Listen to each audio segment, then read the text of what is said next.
অনুমোদনহীন electrolytes drinks blue বিক্রির মামলায় রাফসানদার ছোট ভাই খ্যাত ইফতেখার রাফসানকে ৮ সপ্তাহের আগাম জামিন দিয়েছেন হাইকোর্ট। বুধবার ২৬ জুন বিচারপতি আবু তাহের মোহাম্মদ সাইফুর রহমান ও বিচারপতি মোহাম্মদ বশির উল্লাহ হাইকোর্ট বেঞ্চে এ আদেশ দেন। আদালতে রাফসানের পক্ষে শুনানি করেন জ্যেষ্ঠ আইনজীবী শাহ মঞ্জুরুল হক ও ব্যারিস্টার এম হারুনুর রশিদ। এর আগে ১৩ জুন রাফসানদার ছোট ভাই নামে পরিচিত কন্টেন্ট নির্মাতা ইফতেখার রাফসানের বিরুদ্ধে গ্রেপ্তারি পরোয়ানা জারি করেন ঢাকার একটি আদালত।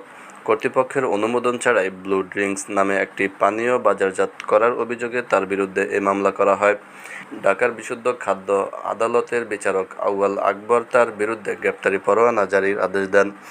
ঢাকা দক্ষিণ সিটি কর্পোরেশনের খাদ্য পরিদর্শক কামরুল ইসলাম ব্লু ড্রিঙ্কস বাজারজাত করার অভিযোগে সম্প্রতি ইফতেখার রাফসানের বিরুদ্ধে ঢাকার বিশুদ্ধ খাদ্য আদালতে মামলাটি করেছিলেন। বাংলাদেশের জনপ্রিয় কন্টেন্ট নির্মাতাদের মধ্যে অন্যতম রাফসানদা ছোট ভাই। সামাজিক যোগাযোগ মাধ্যমে তার লাখ লাখ অনুসারী রয়েছে। সম্প্রতি একটি বিষয় ঘিরে তাকে নিয়ে সামাজিক যোগাযোগ মাধ্যমে ব্যাপক আলোচনা হয়।